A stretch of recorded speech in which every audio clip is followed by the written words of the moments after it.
Hinampas ang malakas sa hangin ng barangay Salisay sa Dagupan, Pangasinan. Kita yan sa CCTV camera sa barangay. Kasabay ng hangin ng malakas sa buhos ng ulan.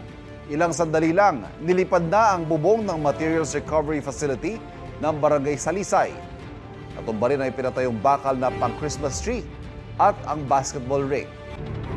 Wala namang nasaktan sa insidente. Ayon sa Pag-asa, local thunderstorm ang naranasan sa nasabing lugar. Bumuhos din ang malakas sa ulan sa Makilala, Cotabato. Stranded ang maraming estudyante.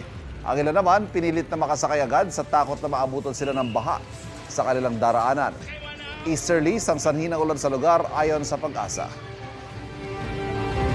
Kapuso, huwag magpapahuli sa latest news and updates. Mag-iuna ka sa balita at mag-subscribe sa YouTube channel ng GMA Integrated News.